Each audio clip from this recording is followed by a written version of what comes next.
adalah benar bahwa di zaman sekarang kita insya Allah tidak akan mengalami perang Badar sehebat yang pernah dialami oleh Rasul dan para sahabatnya. Tetapi sesungguhnya perang yang kita hadapi di zaman sekarang ini tidak kalah hebatnya dengan perang Badar, tidak kurang dahsyatnya dengan perang Uhud, tidak kurang ngerinya dari perang Khandaq. Hanya saja yang kita hadapi sekarang ini bukan ujung pedang, bukan ujung tombak, bukan ujung panah. Yang kita hadapi sekarang ini adalah perang akidah, perang ideologi, perang mempertahankan keyakinan. Yang kalau kita kalah sekarang, kita memang masih beragama.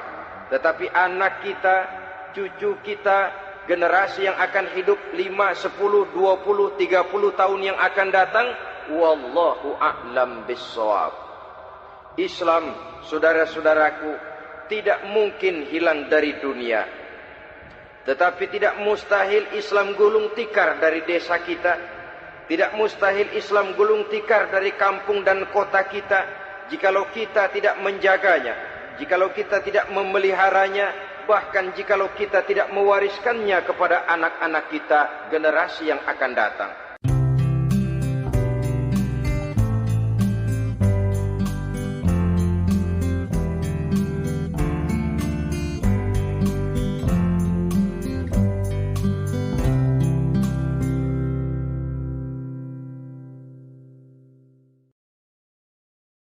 Alhamdulillahi Rabbil Alamin, wassalatu wassalamu ala ashrafil anbiya'i wal mursalin, Sayyidina wa maulana Muhammadin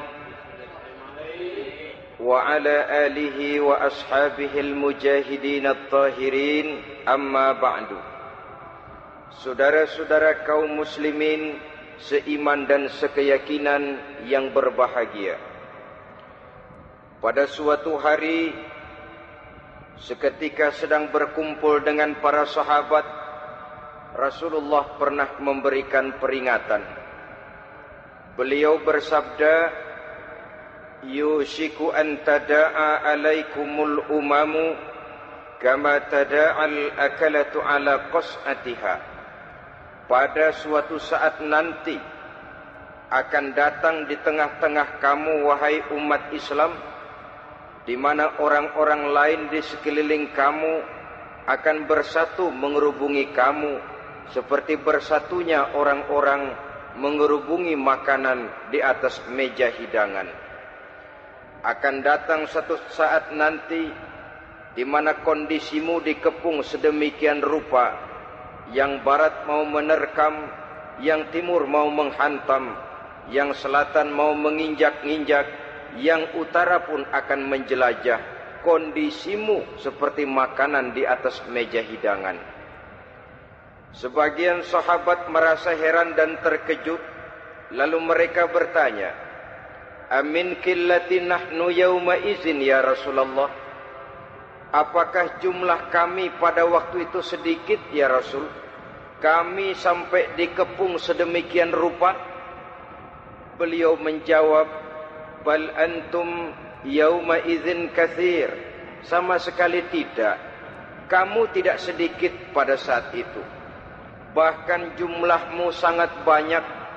Kamu adalah mayoritas. Walakinnakum ghusa'un ka ghusa'is sail. Tetapi keadaanmu saat itu persis seperti buih di lautan. Banyak tetapi centang perenang. Banyak tetapi tidak punya daya dan kekuatan. Banyak tapi dipermainkan gelombang lautan, dihempaskan ke tepian pantai tanpa punya makna dan arti. Kondisimu pada saat itu kuantitas yang tanpa kualitas, sehingga orang lain enak saja mengepung kamu. Akidahmu didangkalkan, dibanjiri dengan peradaban dan kebudayaan yang menjauhkan dari agama.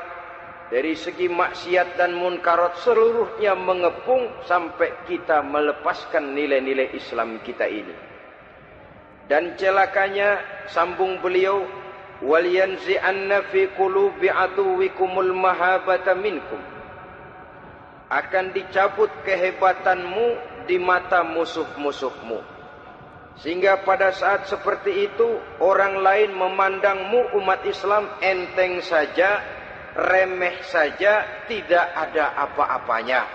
Sudahlah, pokoknya umat Islam sikat saja. Umat Islam enteng, umat Islam kecil, umat Islam tidak ada apa-apanya.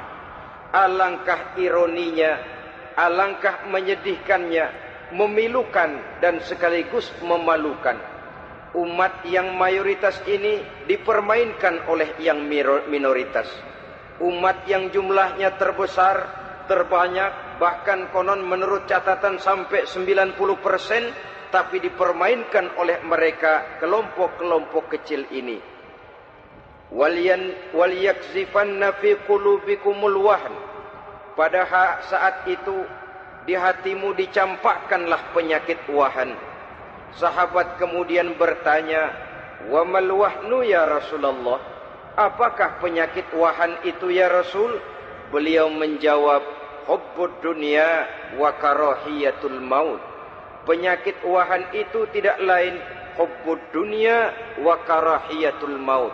Terlalu cinta kepada dunia dan terlalu takut kepada mati. Materialistis dan takut resiko. Dua penyakit inilah yang menyebabkan walaupun umat ini mayoritas, tapi dipermainkan oleh yang minoritas. Walaupun dia golongan terbesar, tapi nasibnya seperti makanan di atas meja makan. Dari segala macam penjuru mau menghantam dia. Saudara-saudara kaum muslimin yang berbahagia, ini merupakan analisa sosial bahwa pada suatu saat nanti akan terjadi di tengah-tengah umat di mana kita dihantam dan diserbu dari segala macam penjuru. Akidah didangkalkan, peradaban dan kebudayaan dirusak, makanan dan minuman diracuni, pakaian ditelanjangi dan lain sebagainya, sampai kita melepaskan nilai Islam yang kita cintai ini. Kondisi sosial ini satu saat akan datang kepada kita. Demikian analisa dan peringatan dari Rasulullah sallallahu alaihi wasallam. Marilah sekarang kita melihat, adalah benar bahwa di zaman sekarang kita insya Allah tidak akan mengalami perang Badar sehebat yang pernah dialami oleh Rasul dan para sahabatnya. Tetapi sesungguhnya perang yang kita hadapi di zaman sekarang ini tidak kalah hebatnya dengan perang Badar, tidak kurang dahsyatnya dengan perang Uhud, tidak kurang ngerinya dari perang Khandaq. Hanya saja yang kita hadapi sekarang ini bukan ujung pedang, bukan ujung tombak, bukan ujung panah. Yang kita hadapi sekarang ini adalah perang akidah, perang ideologi, perang mempertahankan keyakinan. Yang kalau kita kalah sekarang, kita memang masih beragama. Tetapi anak kita, cucu kita, generasi yang akan hidup 5, 10, 20, 30 tahun yang akan datang, wallahu a'lam bissawab. Islam, saudara-saudaraku, tidak mungkin hilang dari dunia. Tetapi tidak mustahil Islam gulung tikar dari desa kita. Tidak mustahil Islam gulung tikar dari kampung dan kota kita, jikalau kita tidak menjaganya, jikalau kita tidak memeliharanya, bahkan jikalau kita tidak mewariskannya kepada anak-anak kita, generasi yang akan datang. Marilah kita mengingat sejenak bagaimana Islam di Spanyol yang pernah jaya, pernah mewarnai daratan Eropa, dan yang sekarang hanya sekedar tinggal ceritanya saja. Ini pernah diperingatkan oleh Rasul dalam satu hadis, "Sayati ala ummati zamanun la yabqal Islam illa ismun wala minal Qur'an illa rasmun." Akan datang satu masa di tengah umatku di mana pada masa itu Islam ada tapi hanya tinggal sekedar namanya saja, dan Quran pun ada tapi cuma sekedar tinggal tulisannya saja. Apabila kita tidak mewariskan ini kepada generasi yang akan datang, maka serbuan-serbuan dari berbagai macam penjuru dari hari ke hari semakin kita rasakan kehebatannya. Tidak mustahil sejarah Spanyol akan terjadi di desa kita, akan terjadi di kampung kita, akan terjadi di kota kita. Orang Spanyol, kalau mereka cerita kepada anaknya, mereka akan cerita, "Nak, di sini dulu ada masjid." Kapan, Pak? Dulu benar dah. Banyak orang Islam kalau hari Jumat pada sembahyang, kapan itu, Pak? Dulu sekali. Sekarang cuma sekedar tinggal ceritanya saja.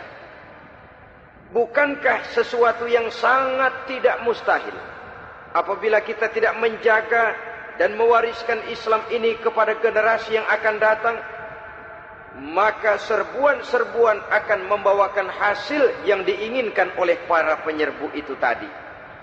Kita sudah menjadi umat yang mayoritas, tetapi umat yang mayoritas ini menurut Rasul dikepung sedemikian rupa, akidahnya didangkalkan, peradaban dan kebudayaannya ditekan sedemikian rupa, kehidupan sosialnya dibuat individualis, kemudian dari segi pergaulan, pakaian, makanan, minuman dan sebagainya diracuni, sampai dia tidak lagi berpegang teguh kepada agamanya.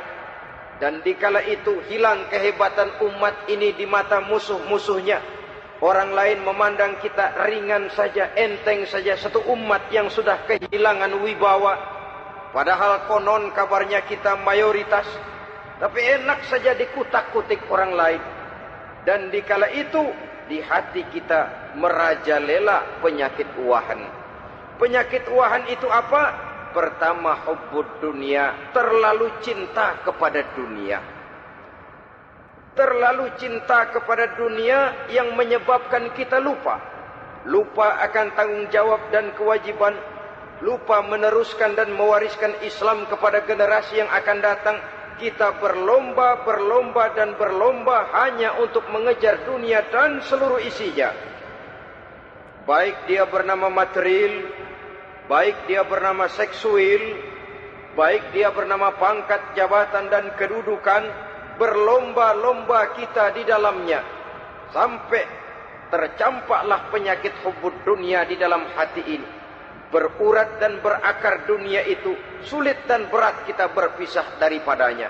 Akibatnya kemauan untuk berbuat demi dan atas nama agama sangat sulit terwujud di dalam kehidupan ini. Yang kedua, karahiyatul maut, terlalu takut kepada mati. Baik mati ajal, mati dalam artian yang sebenarnya, baik mati usahanya, baik mati karirnya, baik mati pangkat dan jabatannya. Sehingga dengan demikian akibatnya jatuhlah kita menjadi umat yang kehilangan wibawa di mata orang lain. Saudara-saudara kaum muslimin rahimakumullah, saya katakan tadi, perang yang kita hadapi di zaman sekarang adalah perang akidah. Perang menghadapi peradaban dan kebudayaan yang menghancurkan moral daripada anak-anak kita. Perang menghadapi banjirnya maksiat dan munkarat.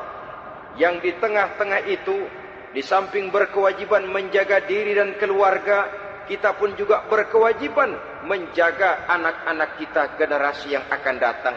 Mengarahkan dan mendidik mereka sesuai dengan yang dikehendaki oleh Allah Subhanahu wa ta'ala. Oleh sebab itu, pada pertemuan kali ini yang akan saya bicarakan ialah bagaimana idealnya seorang muslim lebih dahulu memberikan pendidikan kepada anak-anaknya. Di tengah satu situasi dan kondisi di mana serbuan datang silih berganti melanda dan menghantam umat Islam, kemana anak-anak kita ini harus kita arahkan? Karena kita orang tua mempunyai tanggung jawab.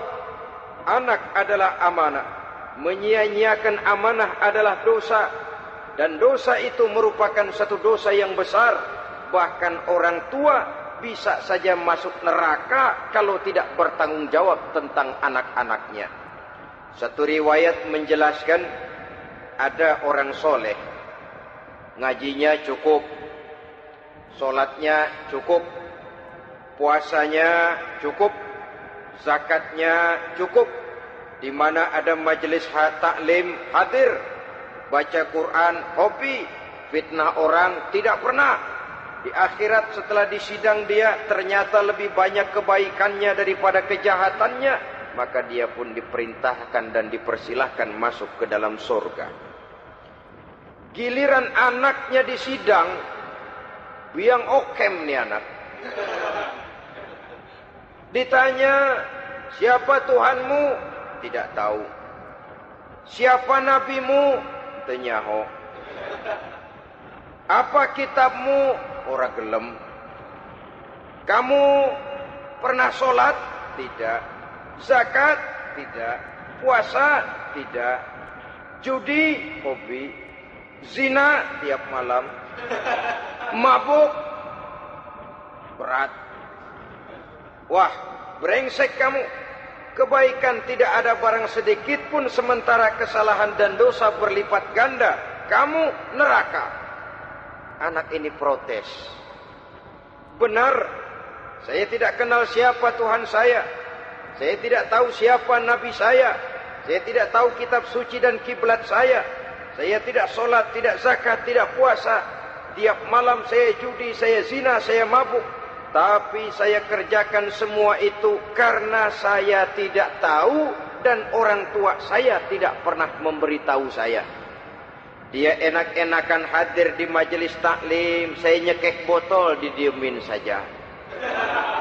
Dia enak-enakan baca Quran, saya zina, didiamkan saja. Saya bukan tidak mau, orang tua saya sama sekali tidak pernah mendidik saya. Dia mau benar sendiri. Maka kalau sekarang saya harus masuk ke dalam neraka, saya menuntut agar orang tua saya ikut sama-sama bergabung dengan saya ke dalam neraka. Gara-gara dia tuh saya jadi begini. Orang tuamu yang mana? Tuh, yang barusan mau ke surga. Ini orang tua yang sudah mau berangkat ke surga dipanggil. Sebentar dulu mas. Ini benar anak kamu? Iya pak. Waktu di dunia kamu tidak pernah ajarin dia ngaji? Sampai dia tidak kenal Tuhannya, tidak kenal nabinya, tidak kenal kiblat dan kitab sucinya? Iya pak. Dia tidak sholat, kamu diamkan saja. Dia tidak puasa, tidak zakat, kamu bersikap masa bodoh. Bahkan dia judi, dia zina, dia mabuk, kamu pun berdiam diri saja. Iya pak. Tahukah kamu bahwa anak ini adalah amanah? Menyia-nyiakan amanah artinya khianat, dan khianat adalah dosa yang sangat besar. Kamu tidak bertanggung jawab, maka kamu, anakmu gabung ke dalam neraka. Saudara-saudara kaum muslimin rahimakumullah, itu sebabnya Allah pesan benar-benar, ya ayyuhalladzina amanu qu anfusakum wa ahlikum nara. Hai orang-orang yang beriman, jaga dirimu dan keluargamu, istri, anak, orang-orang yang menjadi tanggung jawab dan kewajiban kita, jaga dan pelihara mereka dari api neraka. Saudara-saudara kaum muslimin, lalu kalau kita orang-orang tua yang hidup di zaman sekarang ini sudah sering beristighfar, mengurut dada, melihat situasi, membaca peta keadaan, konon tantangan yang akan dihadapi oleh anak-anak kita 15, 20, 25 tahun yang akan datang jauh lebih berat dari apa yang kita hadapi sekarang ini. Maka adalah wajar jika kita sebagai orang tua yang cinta kepada agama, cinta kepada anak-anak kita, berpikir untuk mewariskan nilai-nilai yang luhur ini kepada anak-anak kita generasi yang akan datang. Bagaimana pada mulanya kita harus mendidik mereka? Mari kita telusuri apa yang dicontohkan oleh Al-Quranul Karim. Orang-orang tua bijaksana yang diceritakan dalam Al-Quran, kalau sudah berpikir tentang anak-anaknya, generasi yang akan datang, pendidikan pertama yang diberikan kepada anaknya ternyata adalah persoalan akidah. Nabi Ibrahim, pertanyaan yang paling merisaukan beliau buat anak cucunya ialah, ma ta'buduna min ba'di. Saudara bisa lihat surah Al-Baqarah ayat 133. Anak-anakku, kalau pada satu saat nanti aku, ayahmu ini sudah tidak ada lagi, meninggalkan kamu semua, meninggalkan kehidupan dunia ini, ma ta'buduna min ba'di, apa yang akan kamu sembah nak kalau ayah sudah tidak ada lagi? Jikalau ayahmu sekarang masih rajin ke masjid, melakukan rukuk dan sujud, i'tikaf dan membaca Quran, kalau satu saat ayahmu meninggalkan dunia ini, masihkah engkau mau ke dalam masjid? Masihkah engkau rukuk dan sujud? Masihkah engkau i'tikaf? Ma ta'buduna min ba'di, apa yang akan kamu sembah kalau aku ayahmu tidak ada lagi nak? Ditanamkan bukan hanya keyakinan bertauhid, sekaligus juga menyembah kepada Allah yang kita yakinkan dengan tauhid itu tadi. Bukankah berbeda dengan kita kebanyakan orang tua sekarang? Kita tidak pernah berpikir ma ta'buduna min ba'di, kalau bapak tidak ada kamu nyembah apa nak? Kita orang tua sekarang pagi-pagi malah berpikir ma ta'kuluna min ba'di, kalau bapak enggak ada kamu nanti makan apa nak? Bukan nyembah apa yang kita pertanyakan, bukan nyembah apa yang kita khawatirkan, makan apa nak? Maka yang dicari lalu sekolah-sekolah yang bonafit, yang tidak peduli apakah itu merusak imannya, mematikan akidahnya, menghancurkan keyakinannya. Yang penting ada jaminan hari depan bisa dapat lapangan kerja. Akibatnya berduyun-duyun orang-orang tua muslim menyekolahkan anaknya di sekolah-sekolah yang bukan Islam, yang nyata-nyata membahayakan akidahnya, dididik dengan kultur dan budaya yang bertentangan dengan nilai-nilai agamanya. Bukankah ini berarti merelakan anak untuk dikafirkan? Bukankah ini artinya menyerahkan anak untuk ditulis menurut selera para pendidik yang tidak sesuai dengan nilai akidah yang dimilikinya?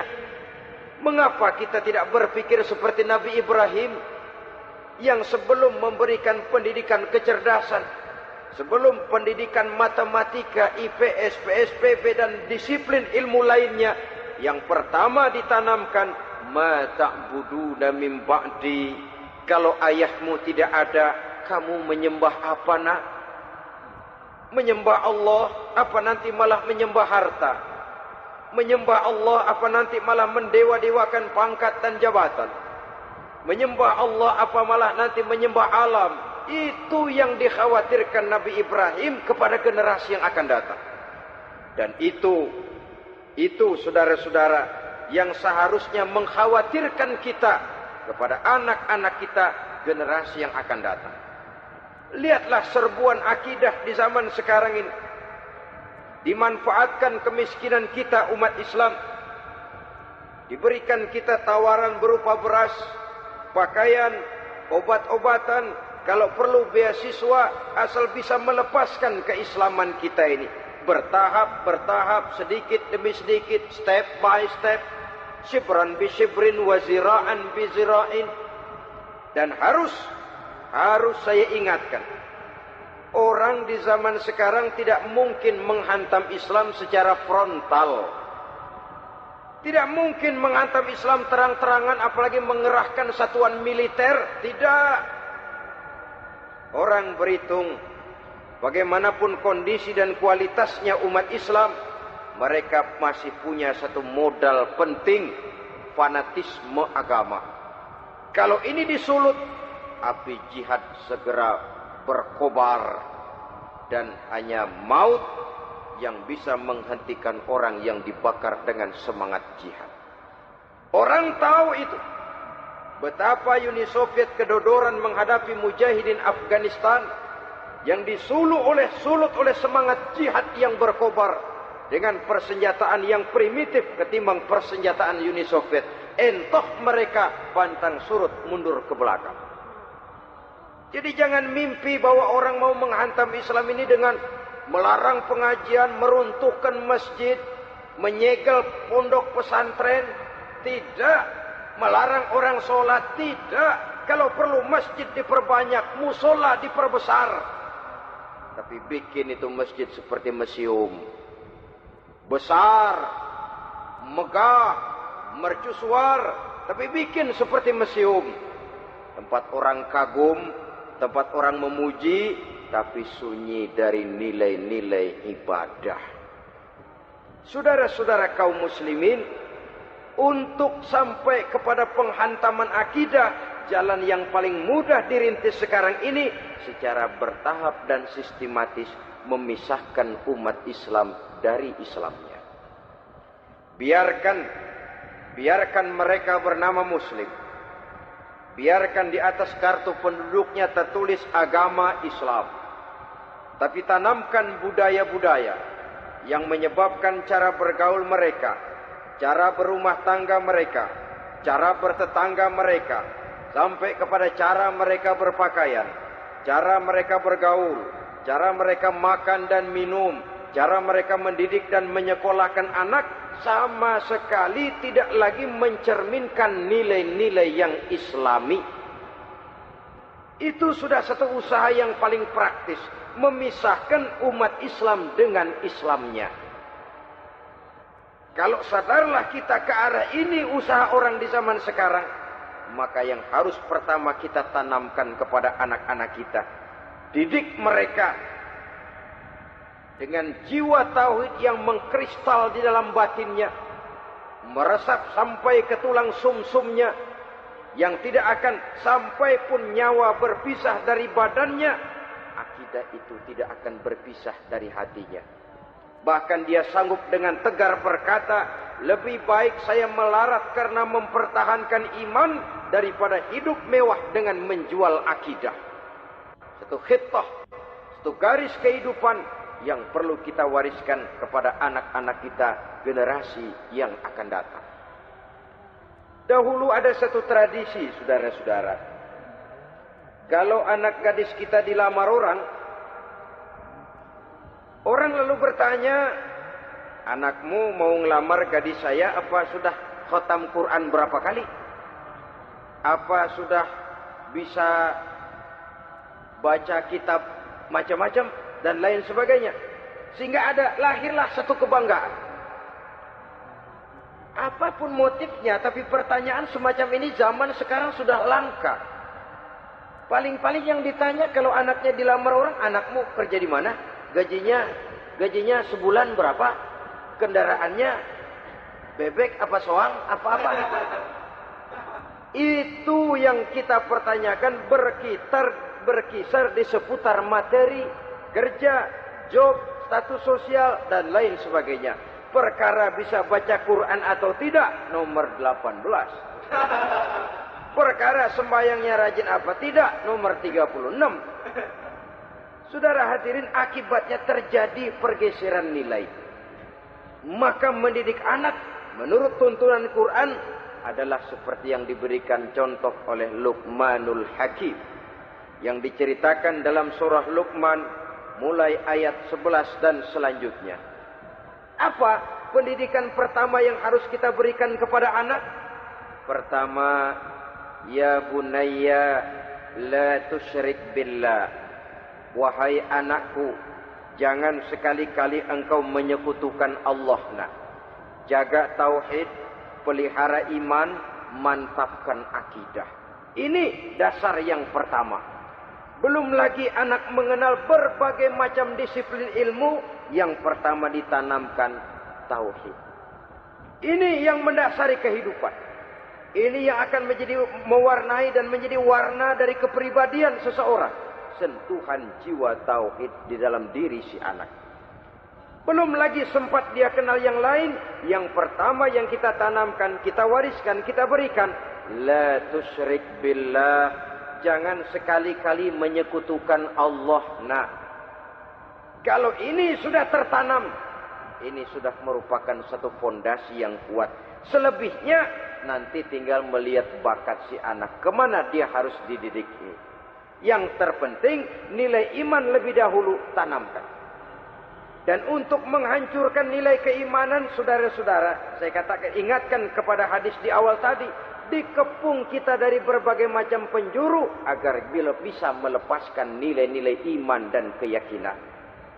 Proses pendangkalan akidah, ditanamkan keraguan kepada agama, ditanamkan rasa malu beragama, sholat malu, baca Quran malu, berangkat ke masjid malu, pakai jilbab malu, ditanamkan rasa malu beragama. Sehingga bertahap sedikit demi sedikit kita mulai berpisah dengan kehidupan beragama. Ditanamkan hal yang sedemikian rupa dari berbagai macam penjuru. Dihantam akidah, akidah kuat. Dihantam dari segi peradaban dan kebudayaan. Diperbanyaklah peradaban dan kebudayaan yang bukan mendekatkan kita dengan agama, malah mendekatkan kita dengan neraka. Menjauhkan kita dari agama, menjauhkan kita dari nilai-nilai luhur yang diwariskan oleh orang-orang tua kita terdahulu. Adalah kewajiban kita yang pertama, mendidik anak, menanamkan roh, jiwa, dan semangat tauhid di dalam diri mereka. Saudara-saudara kaum muslimin rahimakumullah. Kenapa kita lebih dahulukan menanamkan jiwa, roh, dan semangat tauhid ini kepada anak-anak kita? Pertama, kita tidak hanya ingin sekedar mempunyai anak yang pintar, tetapi lebih daripada itu kita pun ingin mempunyai anak yang benar. Segala macam disiplin ilmu, segala macam bentuk penalaran ilmiah dan pengisian intelektualitas manusia mungkin di satu sisi akan membuat dia pintar, tapi di sisi lain belum tentu akan membuat dia benar. Nabi pernah memberikan peringatan, man izdada ilman wa lam yazdad huda lam yazdad minallahi illa bu'da. Orang yang hanya bertambah ilmu pengetahuannya tapi tidak bertambah hidayah dari Allah, tidak makin mantap keimanannya, maka seluruh nilai-nilai ilmunya hanya akan menjauhkan dia dari Allah Subhanahu wa taala. Dan adalah lebih merupakan azab daripada nikmat kalau kita diberikan ilmu pengetahuan yang hanya akan menyebabkan kita semakin jauh dari Allah Subhanahu wa taala. Yang kedua, sesungguhnya roh, jiwa, dan semangat tauhid yang melekat dalam diri anak pada puncaknya akan melahirkan satu disiplin murni yang tumbuh dari dalam dirinya sendiri, di mana si anak dalam kehidupannya merasakan, dimanapun dia berada, kemanapun dia pergi, ia selalu merasakan kehadiran Allah dekat dalam hidupnya. Ia sadar sesadar-sadarnya bahwa tidak ada satu perbuatan yang bagaimanapun kecilnya yang bisa disembunyikan dari kekuasaan Allah Subhanahu wa taala. Yang ketiga, dengan penanaman roh, jiwa, dan semangat iman ini, maka diharapkan anak-anak nanti pada pertumbuhannya sanggup mengendalikan hawa nafsunya. Dengan kata lain, bahwa penanaman jiwa tauhid, penanaman roh dan semangat keimanan ini merupakan kondisi dasar yang harus dilakukan sebelum yang lain-lainnya. Kemudian pendidikan kedua yang diberikan oleh Al-Quran melalui contoh dan model dengan Luqmanul Hakim ini, setelah menanamkan tauhid, ditanamkanlah kepada si anak ini rasa hormat kepada orang tuanya. Wa wassaynal insana biwalidayhi, dan kami wasiatkan kepada manusia untuk berbakti kepada ibu bapaknya.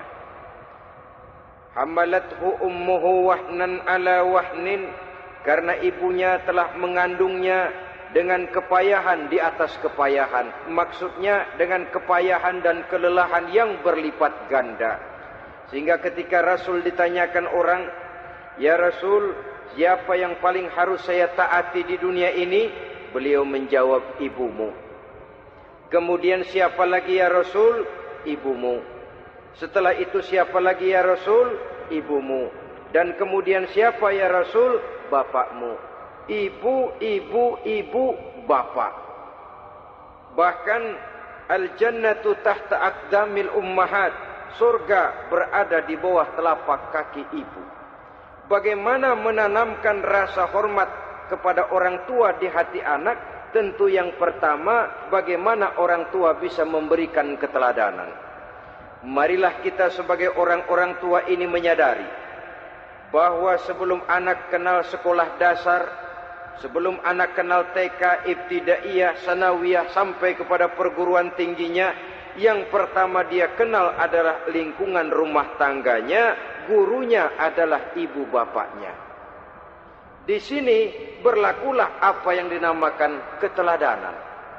Keteladanan jauh lebih berhasil daripada sekedar teori-teori yang muluk. Keteladanan jauh lebih berhasil daripada berbagai macam indoktrinasi dan penataran. Kurangnya keteladanan akan menyebabkan anak mencari pola. Apabila kita orang tua ini tidak bisa memberikan keteladanan yang baik kepada anak-anak kita, maka pada suatu saat anak-anak akan menganggap enteng dan kehilangan wibawa kita sebagai orang tua di mata mereka. Dikala itu akan sangat sulit kita membentuk kepribadian mereka. Bukankah di zaman sekarang ini kita banyak mengalami krisis wibawa, krisis figur? Ada yang karena rapotnya merah melulu, gurunya dikeroyokin. Pak guru pulang sekolah dicegat. Bahkan nyaris ada orang tua pernah dibunuh oleh anaknya sendiri. Dan lain sebagainya, kasus-kasus yang sebenarnya tidak perlu terjadi. Karena memang bukan saja bertentangan dengan nilai budaya kita sebagai bangsa, tapi juga bertentangan dengan ajaran agama kita sendiri. Krisis wibawa, krisis figur, yang juga akibatnya harus kita sadari banyak faktor yang membentuk kepribadian anak. Pergaulannya, yang dibacanya, yang ditontonnya, yang disaksikannya di dalam kehidupan. Benar kita menyekolahkan mereka, tapi berapa jam mereka di sekolah? 6 jam, 7 jam paling lama. Sedangkan mereka hidup satu hari satu malam 24 jam. Kalau cuma 7 jam di sekolah, ini berarti lebih banyak dia di luar sekolah. Dan di luar sekolah itu artinya ya rumah tangganya, ya temannya, ya lingkungan di mana dia tinggal, yang seluruhnya sangat besar pengaruhnya dalam ikut membentuk kepribadian anak-anak kita. Saya katakan tadi, di samping kita menghadapi perang akidah, kita pun berhadapan di dalam perang menghadapi peradaban dan kebudayaan yang bukan saja menjauhkan kita dari agama, tetapi sanggup menghancurkan moral daripada anak-anak kita. Secara pribadi, saudara-saudara, saya iri, saya kagum misalnya dengan kemajuan yang diperoleh oleh negara tetangga kita, Jepang misalnya. Padahal tahun 45 ia pun hancur lebur oleh meledaknya atom di Hiroshima dan Nagasaki. Tapi bagai satu tenaga raksasa kemudian Jepang bangkit menjadi satu negara superpower di Asia. Bahkan gurunya saja Amerika sekarang ini kewalahan menghadapi perang dagang dengan Jepang ini. Dan yang menarik, Jepang bisa maju dan modern dengan tetap menjadi Jepang, tanpa harus kehilangan identitasnya sebagai satu bangsa, tanpa harus kehilangan kepribadiannya sebagai satu bangsa. Sebagai negara yang sedang berkembang, kita sering latah. Kita ingin meniru Barat, tapi bukan teknologinya, westernisasinya yang kita tiru. Bukan isinya, kulitnya yang kita ambil. Akibatnya apa? Modernnya belum, orangnya sudah Barat. Bergaulnya sudah cara Barat, berumah tangganya sudah cara Barat, berpakaiannya sudah cara Barat, mendidik anaknya sudah cara Barat. Di mana ketemu orang tua cukup hello daddy, Kulitnya kita ambil, sementara isinya kita campakkan. Ironi dan menyedihkan. Padahal kita sesungguhnya bisa maju dan modern, bisa mengejar segala ketinggalan dan keterbelakangan kita, dengan tetap menjaga nilai-nilai luhur budaya kita sebagai satu bangsa, mengambil isinya, dan kalau memang tidak perlu, lalu mencampakkan kulitnya. Pengaruh peradaban dan kebudayaan yang menghancurkan moral daripada anak-anak kita oleh pesatnya arus teknologi, oleh pesatnya arus komunikasi, di mana hal-hal yang terjadi di belahan dunia lain dapat kita saksikan hari ini juga melalui layar televisi, yang terjadi di Amerika, di Eropa, di Afrika, di ujung dunia yang paling ujung sekalipun. Di ujung dunia yang paling ujung, hari ini kejadian, hari ini sudah bisa kita saksikan. Pesatnya arus komunikasi, kalau jatuh ke tangan anak-anak kita yang belum mempunyai filter, daya saring positif, akan dicerna oleh mereka tanpa memilah dan memilih. Akibatnya orang kampung bilang kelolodan. Makan nggak dikunyah lagi, tentu saja akhirnya kelolodan. Dan kalau sudah kelolodan, menyusahkan kita seluruhnya. Oleh karena itu budaya menghormati orang tua perlu dijaga, perlu dipelihara dan diwariskan kepada anak-anak kita. Tali silaturahmi sehingga ada respeknya kepada orang tuanya. Jangan bapaknya dianggap CS,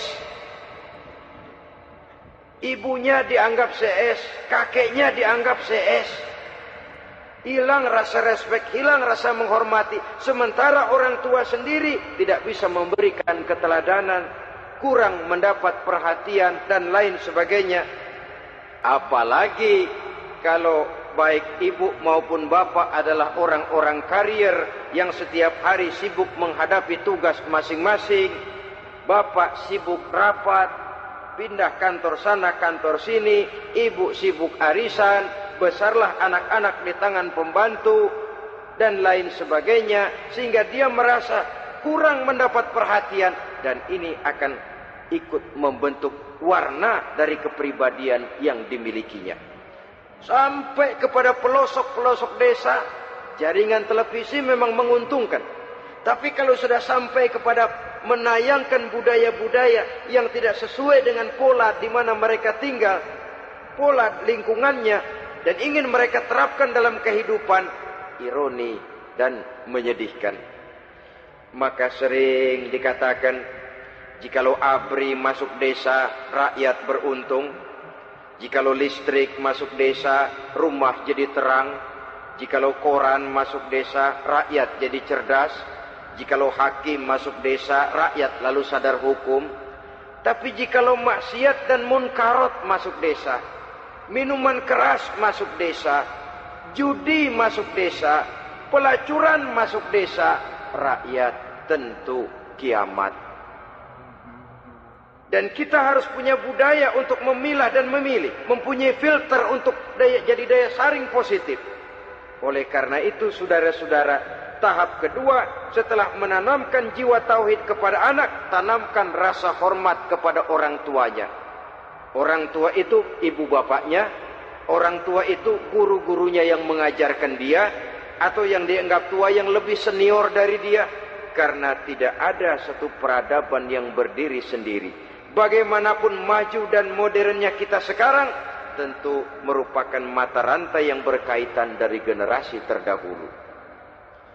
Ini yang kedua.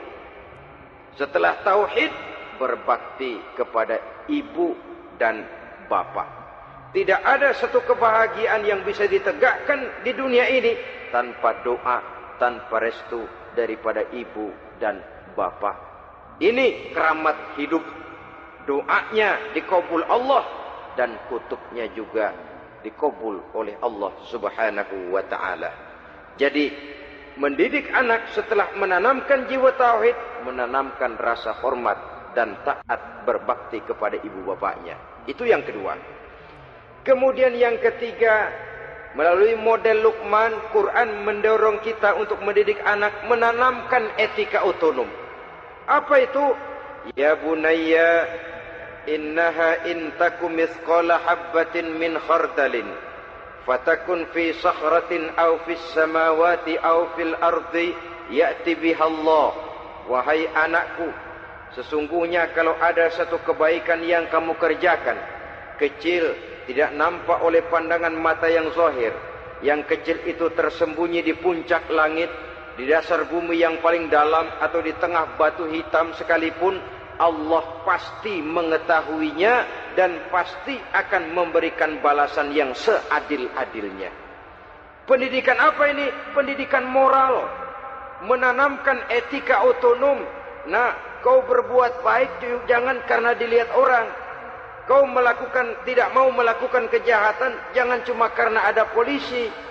Kalau ada polisi kau tidak mau jahat, kucing juga begitu. Coba lihat kucing, taruh ikan asin di piring kaleng, tongkrongin. Aduh, kucing kalem, sopan, tenang. Sedikit kita lengah, habis ikan digarap. Tapi ditanamkan satu kesadaran, kemanapun kau pergi, apapun yang kau kerjakan, tersembunyi di tengah batu, di dasar bumi, di puncak langit, Allah pasti tahu. Dalam bahasa yang ringan, kita ini diawasi oleh 2 hiperkomputer yang maha sensitif. Produksi langit, mereknya Rokib dan Atid. Itu komputer yang sangat peka dan sensitif.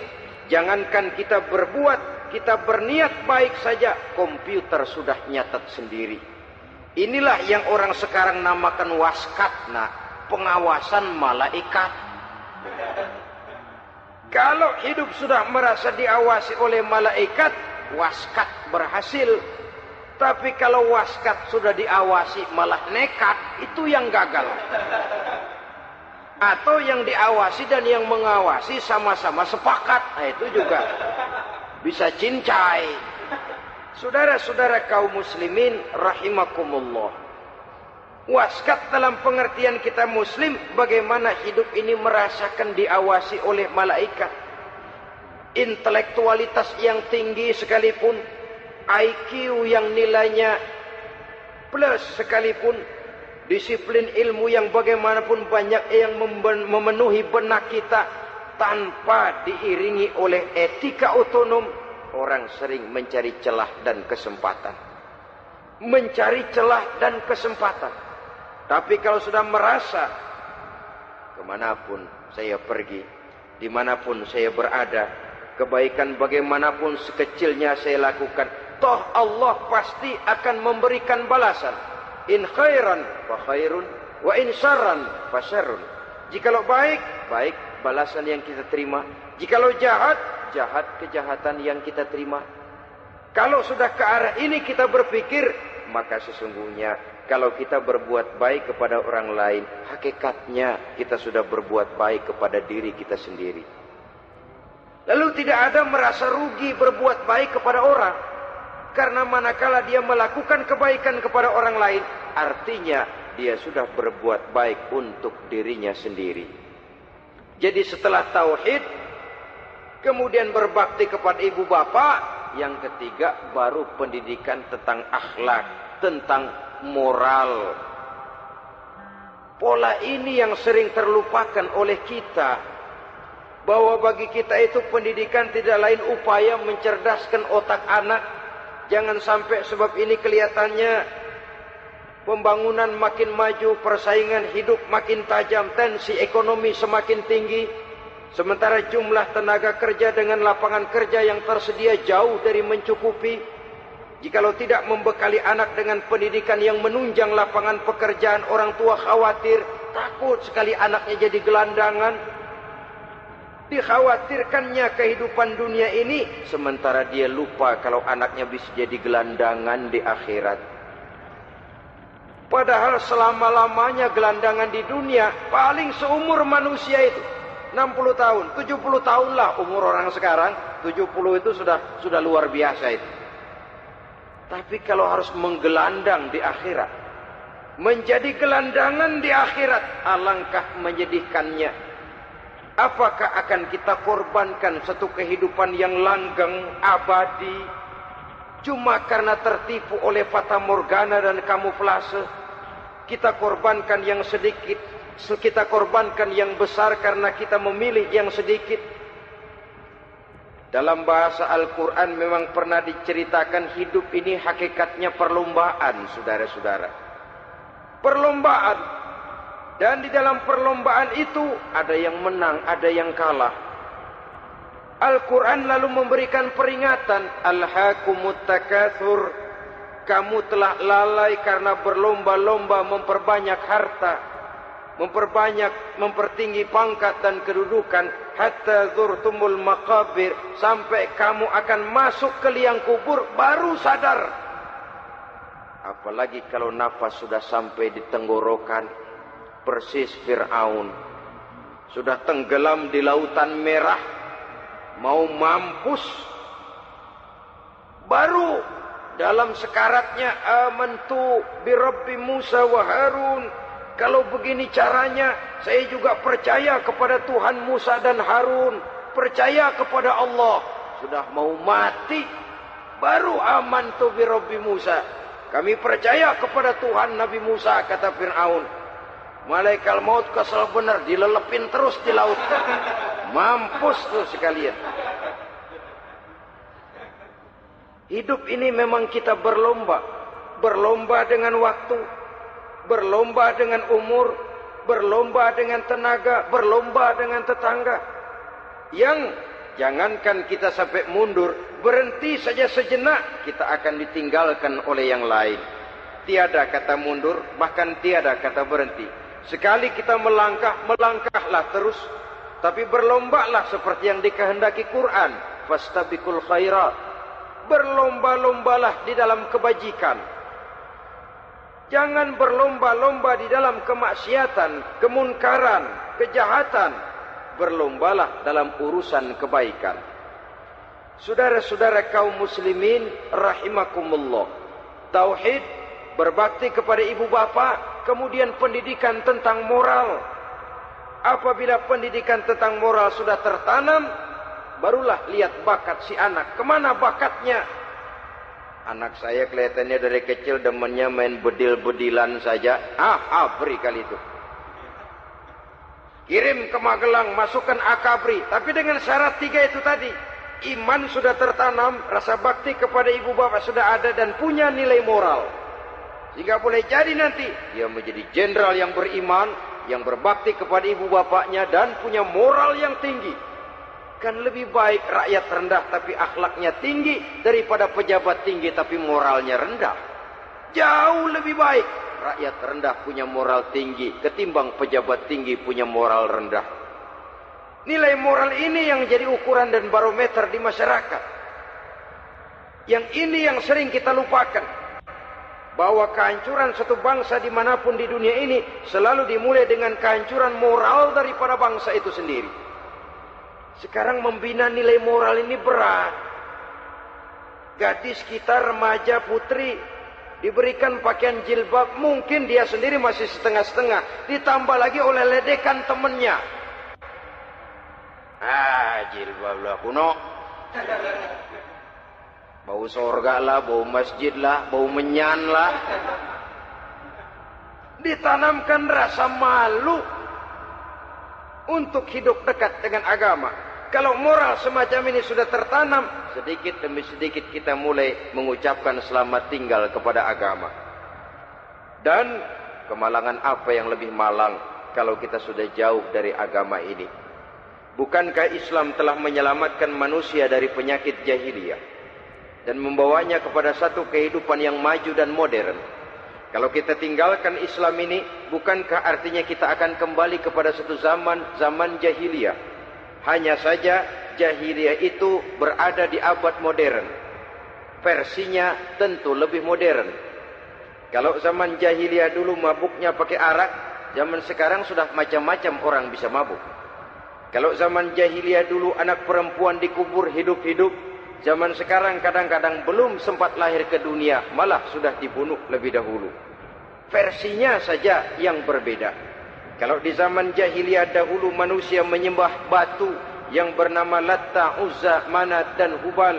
Di zaman jahiliyah modern sekarang ini, orang sering menyembah kepala bagiannya, sering menyembah atasannya, sering menyembah komputer, sering menyembah teknologi modern yang lebih diyakininya daripada Allah sebagai keyakinan sentral di dalam hidupnya. Saudara-saudara kaum muslimin rahimakumullah. Jadi yang ketiga, nilai moral yang ditanamkan kepada anak-anak kita supaya dia bisa menghadapi tantangan-tantangan hidup yang semakin berat ini dengan tetap berpegang teguh kepada nilai-nilai moral yang diwarnai oleh jiwa keimanannya yang bersumber dari ajaran agamanya. 3. Kemudian yang keempat, barulah tatanan kehidupan sehari-hari. Apa kata Luqman? Ya bunayya aqimis shalah. Setelah bertauhid, berbakti kepada ibu bapa, punya nilai moral. Ya bunayya aqimis shalah, nak dirikan solat. Rumah tangga muslim. Anak berumur 7 tahun sudah berani meninggalkan solat. Kata Nabi, pukul. Bukan untuk menyakiti, untuk mendidik. Karena sayang kepada anak. Saudara-saudara, kita khawatir betul kepada anak. Kalau dia pulang dari sekolah, buru-buru kita sebagai orang tua bertanya, sudah makan nak? Sudah istirahat nak? Tapi jarang kita sebagai orang tua melontarkan, sudah sholat nak? Bahkan kita bisa memberikan sugesti kepada anak. Nah, kalau kau naik kelas 1 sampai naik ke kelas 2, bapak beliin sepeda. Tamat SD nak, motor. Tamat SMP nak, ke Bali kita. Tamat SMA nak, Singapura. Saudara-saudara, tapi kalau untuk urusan sholat misalnya, kita tidak pernah memberikan sugesti kepada anak-anak kita. Nah, kalau kau hafal Fatihah lengkap dengan artinya, bapak beliin sepatu. Nah, kalau kau bisa sholat dengan baik, cukup syarat rukunnya, bapak beliin sepeda. Ada rangsangan, ada sugesti yang membuat anak lebih tergerak untuk hidup dalam suasana keagamaan. Ya bunayya aqimis shalah, nak dirikan sholat. Sebab ini sandaran vertikal yang paling langsung antara manusia dengan Tuhannya. Menyadari bahwa sepanjang yang bisa dilakukan oleh manusia hanyalah berusaha dan berusaha. Dan kepastian sepenuhnya ada di tangan Allah. Dengan solat kepribadianmu diperteguh. Dengan solat sandaran vertikalmu kepada Allah diperkuat. Dan pada waktunya nanti Al-Quran memberikan bimbingan, hendaklah minta tolong kepada Allah dengan sabar dan tetap mendirikan solat. Ya bunayya aqimis shalah. Setelah itu, wa'mur bil ma'rufi wanha 'anil munkar. Tegaklah membina yang ma'ruf, tegaklah mencegah yang munkar. Ini sikap hidup sudah. Solat tadi tugas hidup. Lalu sikap hidup tampil di tengah masyarakat, membina yang ma'ruf, mencegah yang munkar sesuai dengan kesanggupan masing-masing. Bukankah setiap kita kepingin punya anak yang bermanfaat? Setidaknya bagi keluarganya, syukur kalau bisa bagi lingkungannya, bagi masyarakat, bangsa dan negaranya. Dan satu di antara tanda orang yang bermanfaat, kalau dia bisa hidup menjadi penganjur yang ma'ruf dan pencegah yang munkar. Dan itu kalau tidak ada hidayah, sulit orang mau melaksanakan itu. Sebab apa? Ada kecenderungan belakangan ini di mana agama dianggap urusan pribadi. Sehingga orang lalu sering bilang, jangan bawa-bawa agama dah, itu kan bukan urusan agama. Ini sudah ciri berpikirnya sekuler. Jangan bawa-bawa agama. Agama urusan pribadi, artinya orang mau sholat mau enggak, jangan bilang apa-apa dah. Urusan dia sendirian. Dia mau puasa dia enggak, merdeka saja, urusan pribadi. Agama bukan persoalan pribadi. Apalagi jika sudah menyangkut amar ma'ruf dan nahi munkar. Siap menegakkan yang baik, mencegah yang munkar untuk tegaknya satu masyarakat yang diwarnai oleh kebaikan dan terhindar dari segala macam kejahatan. Dan terus ayat-ayat selanjutnya mencerminkan sikap hidup.